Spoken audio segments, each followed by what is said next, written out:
മഴവില്ല്. രചന കർണൻ സൂര്യപുത്രൻ. അവതരണം ഷാഹുൽ മലയിൽ. Editing Faisal C എന്ന് ഊഞ്ഞേരി.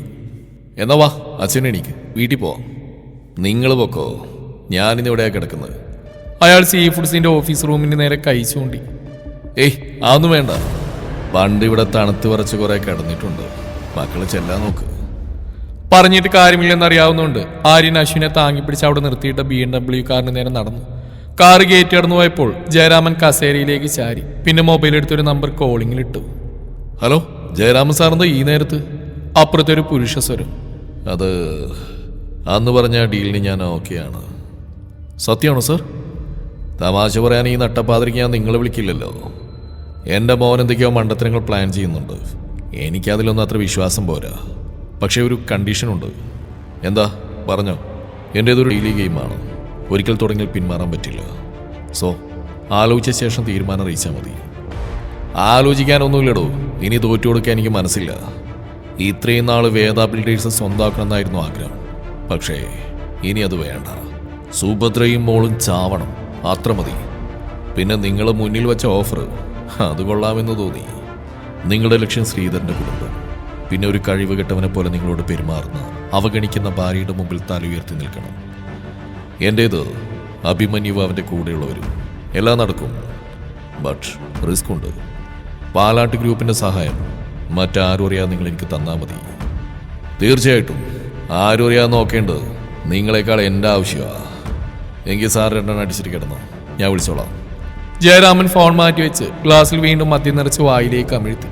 പിന്നെ സീ ഫുഡ്സിന്റെ കെട്ടിടത്തിന് നേരെ നോക്കി. ഒരു ദിവസമെങ്കിലും ഞാൻ രാജാവിനെ പോലെ ജീവിക്കും ശേഖരക്കുറുപ്പേ. ആഗ്രഹിച്ചത് സ്വന്തമാക്കാൻ ഏതറ്റം വരെയും പോകുന്നവനാണ് ഞാനെന്ന് തനിക്കറിയാമല്ലോ. ചത്തുപോയെങ്കിലും താനിതൊക്കെ കാണുന്നുണ്ടാവും. കാത്തിരിക്കുക, ജയരാമന്റെ ദിവസം ഉടനെ വരും. അയാൾ കസേരയിലേക്ക് ചാരി കണ്ണുകൾ അടച്ച്. ചാലക്കുടി, തൃശൂർ ലോഡ്ജ് മുറിയിൽ ഇരിക്കുകയാണ് അഭിമന്യു. അവന് നേരെ മുന്നിൽ നിലത്തിരുന്ന് ഒരു യുവാവ് ഭക്ഷണം കഴിക്കുന്നു. മറ്റു രണ്ടുപേർ കട്ടിലിരിപ്പുണ്ട്. എന്തുട്ട് ബിരിയാണിയുടെ ശവീത്, മര്യാദയ്ക്ക് വരുന്നതിന് മുമ്പ് പൊഞ്ഞിട്ട് തന്നാണോ? സേതുവേട്ടൻ പെട്ടെന്ന് വാങ്ങിട്ട് വരാൻ പറഞ്ഞിട്ടല്ലേ? ഒരുത്തൻ ചോദിച്ചു. തിന്നാൻ പറ്റണ്ട ഈ സാധനം വീട്ടിൽ പോയി ചോറും പരിപ്പുത്തിയാച്ചിയും തിന്നാം, അതാ നല്ലത്. തേങ്ങ. അയാൾ അരിശത്തോടെ പൊതിയുരുട്ടി വെച്ച് എഴുന്നേറ്റ് കൈ കഴുകി. പിന്നെ അഭിമന്യുടെ അടുത്ത് വന്നിരുന്ന് ഒരു സിഗരറ്റ് എത്തിച്ചു. അല്ലിഷ്ട, ഇതാരാ എന്താണെന്നറിയാൻ നമ്മൾ എവിടുന്നാ തുടങ്ങുക? ആ കമ്മീഷണർ ഒരു സംശയം പറഞ്ഞതല്ലേ ഉള്ളൂ. സംശയമല്ല സേതു. അഭിമന്യു അയാൾക്ക് നേരെ തിരിഞ്ഞിരുന്നു. സണ്ണിയുടെ കാര്യം പോട്ടെ, പക്ഷെ മധു അതെനിക്കുള്ള പണിയാ. സത്യപാലന്റെ രഹസ്യങ്ങൾ, രാഗി എന്ന പെൺകുട്ടി ഡെഡ് ബോഡി തോട്ടത്തിലെ ചതുപ്പിൽ കുഴിച്ചിട്ടത് മുതൽ ബസ്സിൽ കഞ്ചാവ് കടത്തുന്ന ഉൾപ്പെടെ എനിക്ക് ചോർത്തി തന്ന മധുവിൻ്റെ അളിയൻ സന്തോഷാണ്. അവൻ സൗദിയിലായതുകൊണ്ട് മധുവിനെ കൊന്നു. സന്തോഷിനെ നാട്ടിൽ വരുത്താനും എനിക്കൊരു മുന്നറിയിപ്പ് തരാനും ആവും. പക്ഷെ സന്തോഷ് മരണാനന്തര ചടങ്ങുകൾ പങ്കെടുത്ത് തിരിച്ചു പോകുന്നവരെ ഹെവി പ്രൊട്ടക്ഷൻ ഞാൻ ഏർപ്പാട് ചെയ്തുകൊണ്ട് അവനെ തൊടാൻ പറ്റിയില്ല. നീ ഒന്ന് ശരിക്കും ഓർത്തു നോക്കുക അബി. ആ ടൈമിൽ എന്തെങ്കിലും ബാക്കി വെച്ചിട്ടുണ്ടോ? അറിയില്ല, കാടടച്ചുള്ള വെടിവെപ്പായിരുന്നു അന്ന് ഞാൻ. ഇനിയൊന്ന് ചെക്ക് ചെയ്യണം. അടി വരുന്ന വഴി ആദ്യമേ ബ്ലോക്ക് ചെയ്യുന്നതാണല്ലോ നല്ലത്. എനിക്ക് നിന്റെ ഹെൽപ്പ് വേണം സേതു. ഇന്ന് എന്നെ സ്നേഹിക്കുന്ന കുറേ ആളുകളുണ്ട്, അവരുടെ സേഫ്റ്റി അതാണ് പ്രധാനം.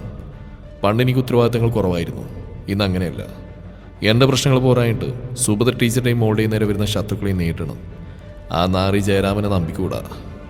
ആളെ കിട്ടിയിരുന്നെങ്കിൽ ആരറിയാതെ തീർക്കായിരുന്നു. ഇപ്പം ഇരുട്ടിയിൽ തപ്പണ പോലെയല്ലോ കിട്ടി. സാറില്ല, നമുക്ക് നോക്കാന്ന്. നിനക്ക് വേണ്ടി ഞാനെൻ്റെ ടാങ്കിൾ എന്തും ചെയ്യും. അത് ഈ തൃശ്ശൂര് മാത്രമല്ല കേട്ടാ, എവിടെ വന്നിട്ടായാലും. കാരണം നീ എനിക്ക് അത്രയ്ക്ക് ഹെൽപ്പ് ചെയ്തിട്ടുണ്ട്. പണ്ട് സേതു വെറൊരു ഗുണ്ടാത്തലവനായിരുന്നു. ഇന്നും 4 ആൾ കൂടുന്നിടത്ത് ചെല്ലുമ്പോൾ ഏതവനാൽ എഴുന്നേറ്റ് തന്നെ ബഹുമാനിക്കുന്നേ നീ കാരണ. ഇതെനിക്ക് വിട്ടേക്കാബി. നീ അന്ന് പണിഞ്ഞന്മാരുടെ ലിസ്റ്റ് എന്നാൽ മാത്രം മതി. ഫ്ലാഷ് ബാക്കൊക്കെ ഞാൻ തോണ്ടിയെടുത്തോളാം. മറ്റന്നാൾ ആറാട്ടുപുഴ പൂരം കഴിഞ്ഞ് ഞങ്ങൾ ഇറങ്ങും. നീ ധൈര്യമായിട്ട് പോയിക്കോ. എറണാകുളത്തുള്ള കുട്ടികളോട് ഞാൻ പറഞ്ഞേക്കാം, അവർ നിന്റെ കൂടെ ഉണ്ടാകും കട്ടക്ക്. ഓക്കെ സേതു, ഞാൻ പോട്ടെ, രാവിലെ ഒരു മീറ്റിംഗ് ഉണ്ട്. അഭിമന്യു എഴുന്നേറ്റ് പുറത്തേക്ക് നടന്നു. അല്ല സേതു കേട്ടോ, നമുക്ക് ഈ വലിയ കളിയൊക്കെ വേണോ? അവിടെ നിന്ന് ഒരാൾ ചോദിച്ചു. കേട്ടിടത്തോളം ഇതൊരു വള്ളിയാ, റിസ്ക് എടുക്കണോ? സേതു ചിരിച്ചു. ഡാഫിറോസേ, ആ പോയ മുതൽ വിചാരിച്ച കണ്ണൂരിന്നോ കാസർഗോഡ്ന്നോ ഇനി വേണമെങ്കിൽ മംഗലാപുരത്ത് നല്ല വെടിക്കെട്ട് ടീമിനിറക്കാം. ഇതൊന്നും പോരായിട്ട് അവനൊന്നും മൂളിയ പറന്നു വരാൻ തയ്യാറായിട്ട് തമിഴ്നാട്ടിൽ വരെ ചുള്ളന്മാരുണ്ടായി. എന്നിട്ട് നമ്മളോട് ഹെൽപ്പ് ചെയ്യാൻ പറഞ്ഞതേ ഒരു സ്നേഹവും വിശ്വാസം കൊണ്ടാ. അയാൾ എഴുന്നേറ്റുന്ന ഒരു സിഗരറ്റ് കൂടി കത്തിച്ചു. വലിയ വലിയ കളികൾ കളിക്കാൻ തൃശ്ശൂർക്കാരും മോശമല്ലെന്ന് മറ്റുള്ളവരെ കാണിക്കണല്ല. നീ എല്ലാവരും സെറ്റ് ഫിറോസേ. ഫിറോസ് തലകുലുക്കി. പിന്നെ കൂടെ ഉണ്ടായിരുന്നവരെ വിളിച്ച് മുറി വിട്ടിറങ്ങി. പോക്കറ്റിൽ നിന്ന് മൊബൈൽ വൈബ്രേറ്റ് ചെയ്തപ്പോൾ ആദ്യം എടുത്തു നോക്കി. CI ജയകൃഷ്ണനാണ്. Hello sir. ആ, നീ എവിടെ ആദി? ഞാൻ വൈറ്റ് ലാബിലുണ്ട്. പുറത്തേക്ക് നേരെ നടക്കുക. അവനനുസരിച്ച്. എടാ ഇവിടെ ഓപ്പോസിറ്റ് സൈഡ്. അവൻ അങ്ങോട്ട് നോക്കി. ഒരു ബ്ലൂ കളർ മാരുതി ബനാനോട് നിർത്തിയിട്ടുണ്ട്. വേഗം റോഡ് മുറിച്ച് കിടന്ന് അങ്ങോട്ട് ചെന്നു. വാഗീർ. ജയകൃഷ്ണൻ പറഞ്ഞവനനുസരിച്ച് കാറ് മുന്നോട്ട് നീങ്ങി. എന്തിനാ സാറ് വരാൻ പറഞ്ഞേ? കാര്യമുണ്ടടാ. നീ ഇങ്ങോട്ട് വന്ന് വേറെ ആർക്കെങ്കിലും അറിയോ? വിഷ്ണുവിനറിയാം, പക്ഷെ സാറിനെ കാണാണെന്ന് പറഞ്ഞിട്ടില്ല. നന്നായി. നിന്റെ ജോലിയൊക്കെ എങ്ങനെ പോകുന്നു? ഒന്നാം തരം മാറിനടുത്ത് എൻ്റെ തലയിലിട്ടിട്ട് ചോദിക്കുന്ന ചോദ്യം കേട്ടില്ലേ? ഏതെങ്കിലും നല്ല സാറിനെ ഏതെങ്കിലും കേസിൽ പ്രതി ജയിലടക്കുന്നതായിരുന്നു. അതെന്താടാ? ആ പെണ്ണിന് വട്ടാണെന്ന് സാറിനറിയാലോ. പിന്നെ എന്തിനാ എന്നെ ഇത് ഏൽപ്പിച്ച്? കാര്യമുണ്ട്. അതെന്താണ് നിന്നോട് പറയാനാ വിളിപ്പിച്ചത്? Wait. Delta bar and restaurant എന്ന ബോർഡ് വെച്ച കെട്ടിടത്തിന്റെ പാർക്കിങ്ങിൽ ആ കാറ് ചെന്ന് നിന്നു. വാ. ജയകൃഷ്ണൻ പുറത്തിറങ്ങി. കൂടെ ആദ്യം രണ്ടുപേരും അകത്തേക്ക് നടന്നു. ലിഫ്റ്റിൽ കയറി 4ാം നിലയിലേക്ക്. ഇത് ഞങ്ങളുടെ ഒരു സീക്രട്ട് സെറ്റപ്പാ. ജയകൃഷ്ണൻ കണ്ണിറുക്കി ചിരിച്ചുകൊണ്ട് സ്യൂട്ട് റൂമിന്റെ ഡോറിൽ 2 തവണ തട്ടി. പിന്നെ അവനോടും വരാൻ കണ്ണ് കാണിച്ചു. റൂമിൽ പ്രവേശിച്ച ഉടൻ ബെഡിൽ ചാരിയിരിക്കുന്ന ആളെ കണ്ട് ആദ്യം സൂക്ഷിച്ച് നോക്കി. നല്ല പരിചയമുള്ള മുഖം. ആദിക്ക് മനസ്സിലായോ? അന്ന് നിന്റെ കാറിന്റെ പുറകിലിടിച്ച് ഇവനാ. ഓ, മനസ്സിലായി സാർ. ആര്യൻ, പാലാട്ട് ഗ്രൂപ്പിന്റെ ഓണർ അല്ലേ? യെസ്. നീ ഇരിക്കടാ. ജയകൃഷ്ണൻ നീക്കിയിട്ട് കൊടുത്ത ചെയറിൽ അവനിരുന്നു. അയാൾ മദ്യക്കുപ്പി തുറന്ന് ഗ്ലാസ്സിൽ ഒഴിച്ച് അവന് നീട്ടി. വേണ്ട സാർ. ഹാ, കുടിക്കടാ. നീ ബസ്സിനല്ലേ വന്ന്, ബൈക്കിലൊന്നല്ലല്ലോ. അതുകൊണ്ട് പോലീസ് പിടിക്കുന്ന പേടി വേണ്ട. തെല്ലുമടിയോടെ ആദ്യ ഗ്ലാസ് വാങ്ങി ചുണ്ടോടെ അടുപ്പിച്ചു. വളച്ചിട്ടില്ലാതെ പറയാം ആദി, ആരും നിന്റെ ഒരു സഹായം വേണം. സഹായമോ? എന്ത് സഹായം? ഇങ്ങനെപ്പോലുള്ള പണക്കാർക്ക് വെറുതെ ഡ്രൈവറായ എൻ്റെ സഹായമോ? യെസ്. ജയകൃഷ്ണൻ ആര്യനെ നോക്കി. ഇനി നിന്റെ കൂടാ സംസാരിക്കും. ആര്യനെ ഒരു ചെയർ വലിച്ചിട്ട് ആദ്യയുടെ അടുത്തിരുന്നു. ആദിക്ക് എന്നോട് ദേഷ്യമൊന്നുമില്ലല്ലോ അല്ലേ? അത് മൂഡ് ശരിയല്ലാത്തതുകൊണ്ട് അങ്ങനെ പെരുമാറിയത്. കാറ് റിപ്പയർ ചെയ്ത് നിങ്ങളുടെ കോളിംഗ് എത്തിക്കാൻ ഞാൻ ആളെ വിട്ടിരുന്നു. അതിന് താങ്ക്സ്. സാറ് കാര്യം പറ. ആര്യൻ ഒരു പെഗ് മദ്യം കൂടി അവനെ ഗ്ലാസ്സിൽ ഒഴിച്ചു. ശത്രുക്കളിൽ നിന്ന് സംരക്ഷിക്കാനാണ് അഭിമന്യു നിന്നെ വേദയുടെ ഡ്രൈവറായി നിയമിച്ചത്. അതായത് ഞങ്ങളിൽ നിന്ന് അല്ലേ? നിങ്ങളാണോ ഇനി വേറെ ആരെങ്കിലാണോന്നൊന്നും എനിക്കറിയില്ല. എങ്കിലിപ്പോൾ അറിഞ്ഞോ, പാലാട്ട് ഗ്രൂപ്പാണ് അവരുടെ പ്രധാന ശത്രുക്കൾ.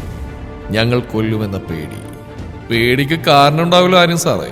സുഭദ്ര മേഡത്തിന്റെ ഭർത്താവ് ശ്രീധരൻ മരിച്ച മഞ്ഞപ്പിത്തം ബാധിച്ചൊന്നല്ല, റോഡ് ആക്സിഡന്റാ. അതുണ്ടാക്കിയ ഡ്രൈവർ കുറ്റം സമ്മതിച്ചെങ്കിലും അതിനു പിറകിൽ നിങ്ങളാണെന്ന് സ്കൂളിൽ പഠിക്കുന്ന പിള്ളേർക്ക് പോലും മനസ്സിലാവും.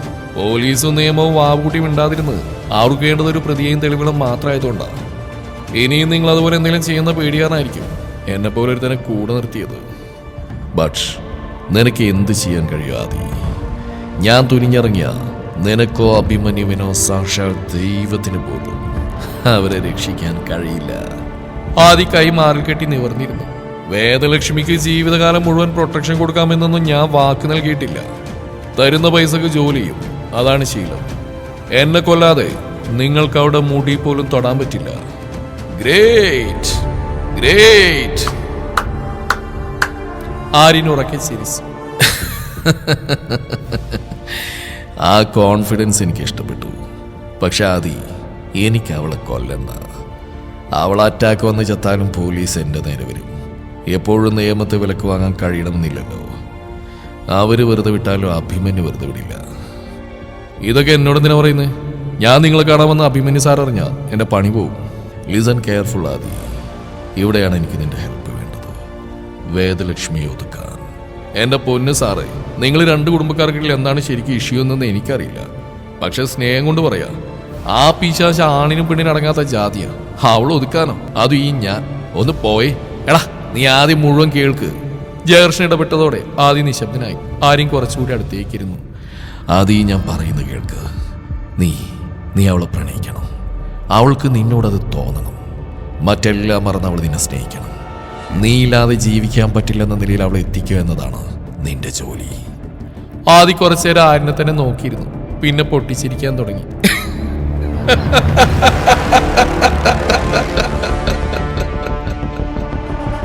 ആദ്യം നിർത്ത്, ജയകൃഷ്ണൻ പറഞ്ഞു. സാറ് ഈ കോമഡി കേട്ടില്ലേ? ഞാൻ പ്രേമിക്കണം പോലും, അതോ ആ ഭദ്രകാളിയെ. നീണ്ട ചിരിക്കൊടുവിൽ അവന് ശ്വാസം മുട്ടുന്നുണ്ടായിരുന്നു. ജയകൃഷ്ണൻ അവർക്കരിയിലിരുന്നു. തമാശ പറഞ്ഞല്ല ആദി, നിനക്കതിന് കഴിയും. സാറിന് വട്ടായോ? ഇങ്ങേര് കള്ളിമ്പുറത്ത് ഓരോന്ന് പറയുന്ന വെറുതെ മനുഷ്യനെ മെക്കിർത്താനായിട്ട് വിളിച്ചു വരുത്തി. Look man, I am not lazy, I am serious, I am damn serious. ആര്യന്റെ ശബ്ദം കനത്തു. ആ പെണ്ണിനെ വളക്കുന്നതോടെ നിന്റെ ജോലി തീർന്നു. After that you can go. ഇതൊന്നും വെറുതെ വേണ്ട. You will get whatever you want. എന്നിട്ട് ബാക്കിയുടെ പറ. ആദ്യം പരിഹാസത്തോടെ അവനെ നോക്കി. ഞാൻ അവളെ വളക്കും. അത് നിങ്ങൾക്ക് വേണ്ടിയാണെന്ന് അറിയുന്ന നിമിഷം അഭിമന്യു സാറിനെ തട്ടും. ശുഭം അല്ലേ? നോ. കുറെ നാളത്തെ റിലേഷൻഷിപ്പിന് ശേഷം ഒരു ബ്രേക്കപ്പ്. അത് വേദലക്ഷ്മിയെ മാനസികമായി തളർത്തും. അത്രയും എനിക്ക് വേണ്ടു. അല്ലാതെ കൊന്നുകളയാണെന്ന് എനിക്ക് ഉദ്ദേശമില്ല. അങ്ങനെ ചെയ്ത അഭിമന്യു ഞങ്ങൾ ജീവിക്കാൻ വിടില്ലെന്ന് എനിക്ക് നന്നായിട്ട് അറിയാം. അപ്പൊ ഞാൻ ചത്തോട്ടേന്ന്. നീ അതിന് ക്രൈമൊന്നും ചെയ്യുന്നില്ലല്ലോ. പ്രണയിക്കുന്നതൊരു തെറ്റല്ല. അഭിമന്യവും പ്രണയിച്ച് കല്യാണം കഴിച്ചല്ലേ. ഒരു പ്രണയം വേർപിരിയിൽ എത്തുന്നതും സർവ്വസാധാരണം. സിയാദി, ഫോർ മീ ഇത് 2 ബിസിനസ് ഗ്രൂപ്പുകൾക്കിടയിലെ മത്സരമാണ്. ഞാൻ എൻ്റെ അച്ഛനെ പോലെയല്ല. എനിക്ക് പ്രതികാരമല്ല മുഖ്യം. വേദലക്ഷ്മി ഒന്ന് പതറിയ ആ സമയം ഞാൻ പാലാട്ട് ഗ്രൂപ്പിന്റെ കൺസ്ട്രക്ഷൻ കമ്പനി. ഓഹോ, നിങ്ങൾക്ക് ജയിക്കാൻ ഞാനൊരു പെണ്ണിനെ ചതിക്കണം. ഓ, സോ നൈസ്. ആദ്യം എഴുന്നേറ്റു. ഒരു 2.5 ഞാൻ ഇവിടുന്ന് കഴിച്ചിട്ടുണ്ട്. ആ നന്ദി കൊണ്ട് മാത്രം സാറിനെ തെറി വിളിക്കുന്നില്ല. എന്നാലും ജയകൃഷ്ണ സാറി മാതിരി തെണ്ടിത്തരുന്നതിന് കൂട്ടുകരുതായിരുന്നു. ആദ്യം ഞാൻ കൂട്ടുന്നത് നിനക്കും ഗുണം കിട്ടുന്നുള്ളതുകൊണ്ടാ. ഓവ, ഇപ്പൊ ഒരു ജോലി മാന്യമായ ശമ്പളമുണ്ട്. ഈ സാറിന്റെ വാക്കും കേട്ട് ഞാനത് കളയണോ? ആ നക്കാബീച്ച മതിയോടാ നിനക്ക്. വീണമോൾക്ക് ആ ട്രാൻസ്പ്ലാന്റേഷൻ നടത്തേണ്ടി വരുന്ന കഴിഞ്ഞ ആഴ്ച ഡോക്ടർ പറഞ്ഞോ? നീ കരുതുന്നുണ്ടോ അഭിമന്യുവോ സുഭദ്രയോ സഹായിക്കുമെന്ന്? ആ ഒരു സ്നേഹമുള്ളവരാ. പക്ഷെ പണം അതിനടുത്തെത്തുമ്പോൾ എല്ലാവരുടെയും തനി സ്വഭാവം മനസ്സിലാവും. വീണമോളുടെ കാര്യം മാത്രമല്ല, നിനക്ക് വിഷ്ണുവിന് സെറ്റിലാവണ്ടേ? എത്ര കാലം ഇങ്ങനെ കഴിയും? ലൈഫ് ഒന്നേ ഉള്ളൂ. കിട്ടുന്ന ചാൻസിൽ മുന്നോട്ടെത്താൻ നോക്കണം. സാർ എന്തൊക്കെ പറഞ്ഞാലും എന്നെ കൊണ്ട് ഇത് പറ്റില്ല. 50 ലക്ഷം, 50 ലാഖ്. ആര്യന്റെ ശബ്ദം കേട്ട് ആദ്യം ജയർഷനെ ഒരേപോലെ അവനെ നോക്കി. എന്താ? 50 ലക്ഷം രൂപ. ആയുധം ഉപയോഗിക്കാത്ത ഈ കൊട്ടേഷന് ഞാൻ നിനക്ക് തരുന്ന കൂലി. Is that okay? ആദ്യം അന്തം വിട്ട് നിൽക്കുകയാണ്. അഭിമന്യു നിന്നെ തൊടില്ല.